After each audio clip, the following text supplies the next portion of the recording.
अस्सलाम वालेकुम रहमतुल्लाहि वबरकातु। ಆದರಣೀಯ ರಾಜ್ಯದ ವಕಫ್ ಮಂಡಳಿಯ ಎಲ್ಲ ಮುತುವಲ್ಲಿಗಳಲ್ಲಿ ನಮ್ಮಲ್ಲಿ ವಿನಂತಿಸಿಕೊಳ್ಳುವುದೇನೆಂದರೆ, ಇದೇ ದಿನಾಂಕ 19ರಂದು ವಕಫ್ ಮಂಡಳಿಯ ರಾಜ್ಯ ಸದಸ್ಯತ್ವಕ್ಕಾಗಿ ಚುನಾವಣೆ ಇದೆ. ಈ ಚುನಾವಣೆಯಲ್ಲಿ ನಮ್ಮ ರಾಜ್ಯದ ಅಲ್ಪಸಂಖ್ಯಾತ ಕಲ್ಯಾಣ ಸಚಿವರಾದ ಹಾಗೂ ವಕಫ್ ಸಚಿವರಾದಂಥ ಬಿಜೆಡ್ ಜಮೀರ್ ಅಹಮದ್ ಮಂತ್ರಿಗಳು ಇಬ್ಬರು ಅಭ್ಯರ್ಥಿಗಳನ್ನು ಕಣಕ್ಕಿಳಿಸಿದ್ದಾರೆ. ಗುಲ್ಬರ್ಗಾ ಮತ್ತು ಬೆಳಗಾವಿ ವಿಭಾಗಕ್ಕೆ ಹಿಂದಿನ ಅಧ್ಯಕ್ಷರಾದ ಕೆ ಅನ್ವರ್ ಬಾಷಾ ಅವರನ್ನು ಹಾಗೂ ಅದೇ ಮೈಸೂರು ಮತ್ತು ಬೆಳಗಾವಿ ವಿಭಾಗಕ್ಕೆ ಸರ್ವರ್ ಬೇಗ್ ಎಂಬ ಯುವ ಪ್ರತಿಭೆಯನ್ನು ಕಣಕ್ಕಿಳಿಸಿದ್ದಾರೆ. ದಿನಾಂಕ 19ರಂದು ನಡೆಯುವ ಮತದಾನದಂದು ಮತಪತ್ರದಲ್ಲಿರುವ ಕೆ ಅನ್ವರ್ ಬಾಷಾ ಅವರ ಅನುಕ್ರಮ 1ರ ಜೊತೆಗೆ 1 ಅಂತ ತಾವು ಹಾಕಬೇಕು. ಅದೇ ರೀತಿ ಅಜರ್ ಬೇಗ್ ಅವರ ಅನುಕ್ರಮ ಸಂಖ್ಯೆ 5ಕ್ಕೆ 2 ಅಂತ ಬರೀಬೇಕು. ಈಗ ಅದು ಮತದಾನದ ಮಹತ್ವ ಪೂರ್ಣಗೊಳ್ಳುತ್ತದೆ. ನಿನ್ನೆ ಕೆಲವರು ಮಾಧ್ಯಮದ ಮುಂದೆ ಬಂದು ಸಚಿವ ಜಮೀರ್ ಅಹಮದ್ ಬೆಂಬಲಿತ ಅಭ್ಯರ್ಥಿಗಳನ್ನು ಸೋಲಿಸಬೇಕೆಂದು ಪ್ರಚಾರ ಗಿಟ್ಟಿಸಿಕೊಳ್ಳಲು ಇಲ್ಲ ಸಲ್ಲದ ಹೇಳಿಕೆ ನೀಡುವ ಮೂಲಕ ತಮ್ಮ ಸಲ್ಲತನವನ್ನು ಪ್ರದರ್ಶನ ಮಾಡಿದ್ದಾರೆ. ಬಂಧುಗಳೇ, ವಕಫ್ ಮಂಡಳಿಯ ರಾಜ್ಯಾಧ್ಯಕ್ಷರಿಗೆ ಹಾಗೂ ಮತ್ತು ಜಿಲ್ಲಾ ಅಧ್ಯಕ್ಷನಾದ ನನಗೆ ಧರ್ಮದ ಜ್ಞಾನವಿಲ್ಲ, ಇಸ್ಲಾಮಿನ ಮಾಹಿತಿ ಇಲ್ಲ ಎಂಬ ಇತ್ಯಾದಿ ಮಾತುಗಳನ್ನು ನಾಡಿದ್ದಾರೆ. ನಾನು ಅವರನ್ನು ಹೇಳಲಿಕ್ಕೆ ಬಯಸುತ್ತೇನೆ, ಅಲ್ಲಾಹನು ಇಚ್ಛಿಸಿದಲ್ಲಿ ನನಗೆ 600 ವಕಫ್ 33 ಸಂಸ್ಥೆಗಳ ಮೇಲೆ ಜಿಲ್ಲಾ ವಕಫ್ ಮಂಡಳಿ ಅಧ್ಯಕ್ಷನಾಗಿ, ಅಂದರೆ ಇಜ್ಜತ್ ಕೊಡವ, ಮರ್ಯಾದೆ ಕೊಡವ, ಒತ್ತು ಇಜ್ಜು ಮಂತುಸ ಮತ್ತು ಜಿಲ್ಲು ಮಂತುಸ, ಜಿಲ್ಲದ್ದೇನೇವಲ್ಲ ಅಲ್ಲ.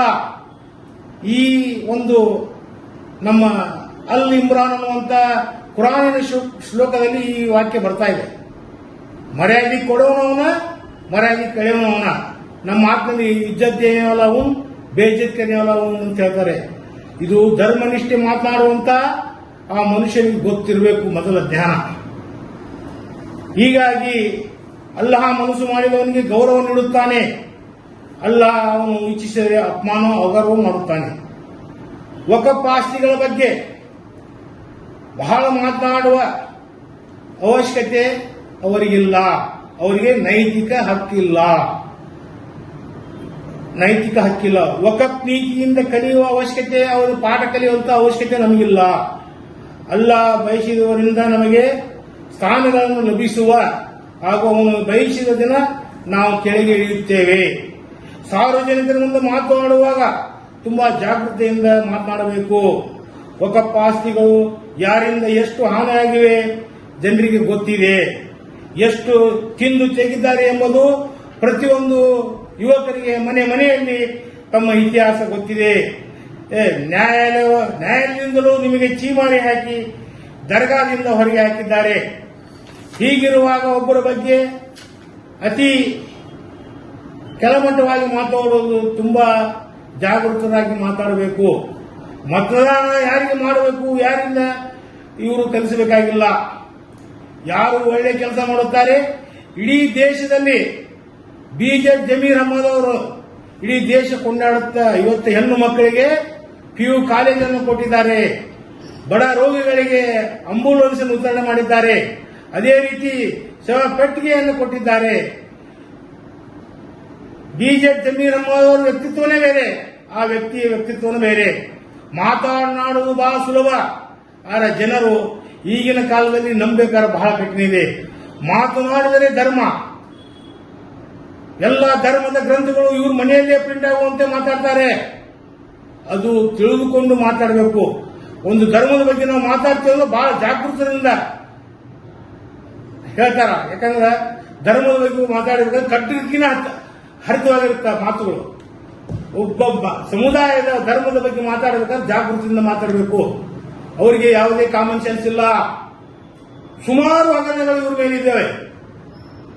ನನ್ನ ಮೇಲೆ, ನಮ್ಮ ಬೆಂಬಲಿಗರ ಮೇಲೆ, ನಮ್ಮ ಅಭಿಮಾನಿಗಳ ಮೇಲೆ ಧಮಕಿ ಹಾಕುವಂತ ಕಾರ್ಯಗಳು ನಡೆದವು.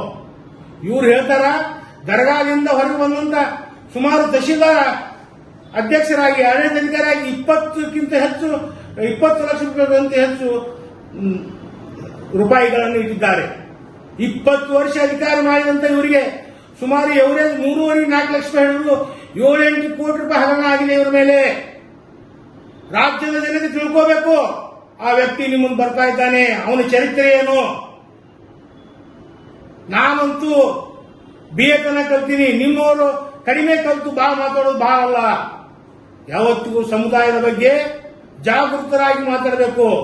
ಒಂದು ಸಮುದಾಯವನ್ನು ಹೊಗಳುವ ಜವಾಬ್ದಾರಿ ಸಮಾಜದ ಮೇಲೆ ಬಹಳ ತುಂಬಾ ಇದೆ. ಮನಸ್ಸಿಗೆ ಬಂದಂತೆ ಜಮೀರ್ ಅಹಮದ್ ಅವರ ಬೆಂಬಲಿಗರನ್ನು ಸೋಲಿಸಿ ಅಂತ ತಾವು ಹೇಳ್ತಿರಲ್ಲ ಸ್ವಾಮಿ. ಇದೇ ಜಮೀರ್ ಅಹಮದ್ ಅವ್ರ ತಾವು ಕಾಲ್ ಬೆಳಕ್ ಹೋಗಿದ್ದೀರಿ, ಮೈಬೂಬ್ ಸರ್ಕಾರವನ್ನು ತೆಗೆದು ಹಾಕ್ರಿ ಅಂತ ಹೇಳಿ. ಅವಾಗ ಜಮೀರ್ ಅಹಮದ್ ನೆನಪು ಬರಲಿಲ್ವಾ? ಇನ್ನೂ ಬಹಳ ಇದೆ ಚಾಪ್ಟರ್. 5 ವಿಷಯ ಆಗುತ್ತೆ. ನಿನ್ನೆ ಹೇಳಿದಲ್ಲ, ವಕಫ್ ಬಗ್ಗೆ ಮಾತಾಡೋದು 2 ತಾಸು ಆದ್ರೂ ಸಾಕೋದಿಲ್ಲ. ನಿಮ್ದು 16 ತಾಸು ಆದ್ರೂ ಸಾಕೋದಿಲ್ಲ. ಟೈಮ್ ಬರುತ್ತೆ, ಟೈಮ್ ಬಂದಾಗ ಹೇಳ್ತೀವಿ. ಸಚ್ಚಾರಿತ್ರಂಗೆ ಸಮಾಜದ ಮುಂದೆ ಹೇಳಬೇಡ್ರಿ, ನಿಮ್ಗೆ ಏನಿದೆ ಎಲ್ಲ ಗೊತ್ತಿದೆ. ಸುಮಾರು ದರ್ಗಾದಲ್ಲಿ 7-8 ಕೋಟಿ ರೂಪಾಯಿ ಹಗರಣ ಆಗಿದೆ. ಈ ಚುನಾವಣೆ ಮುಗಿದ ಮೇಲೆ ಶಿವಡಿ ತನಿಖೆಯಾಗಿ ಇವರು ಎಲ್ಲರನ್ನೂ ಸುಮಾರು 50 ಜನ ಇದ್ದಾರೆ, ಅಲಿಬಾಬಾ ಚಾಲೀಸ್ ಚೋರ್ ಅಂತೇಳಿ, ಅವರೆಲ್ಲರನ್ನೂ ಮಂಬರು ಪರೀಕ್ಷೆ ಮಾಡುವಂತ ಕಾಲ ಬರ್ತಾ ಇದೆ. ಈ ನಮ್ಮ ರಾಜ್ಯದ ಜನತೆ ನೋಡಬೇಕು. ನಾವು ಹಿರಿಯರು ಗೌರವ ಕೊಡಕತ್ತೀವಿ, ಅದು ದುರುಪಯೋಗ ಮಾಡ್ಕೋತೀವಿ. ಇದು ಎಚ್ಚರಿಕೆ ಅಂತ ತಿಳ್ಕೋಬೇಕು. ತಾವೊಬ್ರು ಮಾತಾಡ್ತಿರೋದು ನಾಲ್ಕಿಲ್ಲ, ನನ್ನ ಧರ್ಮದ ಅರಿವು ಇಲ್ಲ. ನಾನೊಬ್ಬ BA ಸ್ಟೂಡೆಂಟು, ನಿಮ್ಮ 4ನೇ 5ನೇ ಪಾಸ್ ಆಗಿಲ್ಲ. ಧರ್ಮ ಏನು ಕಲಿಸುತ್ತೆ, ಆ ಧರ್ಮ ನಮ್ಮ ಕಡೆ ಇರಬೇಕು. ಬೇರೆ ಧರ್ಮವನ್ನು ನಾವು ಮೆಚ್ಚಿಸಬೇಕು. ಕುರಾನದಲ್ಲಿ ಹೇಳುತ್ತೆ, ಬೇರೆ ಜನಾಂಗೀಯ ದ್ವೇಷವನ್ನು ಹುಟ್ಟಿಸಬೇಡ್ರಿ, ನಿಮ್ಮ ನೆರೆಯವರನ್ನ ಅಣ್ಣ ತಮ್ಮಂದಿರಂತ ತಿಳ್ಕೊಳ್ಳಿ. ಚುನಾವಣೆ ಬರ್ತಾವ್ ಹೋಗ್ತಾವ್, ಆದ್ರೆ ಮಾತನಾಡುವುದು ನಾಲ್ಕು ಬಿಗಿಡಿದು ಮಾತಾಡಿದ್ರೆ ಅದು ನಿಮಗೂ ಒಳ್ಳೇದು, ನಮಗೂ ಒಳ್ಳೇದು ಅಂತೇಳಿ ನಾನು ವಿನಂತಿಸುತ್ತೇನೆ. ಬರಬೇಕಲ್ವಾ? ಬರಬಾರ್ದು.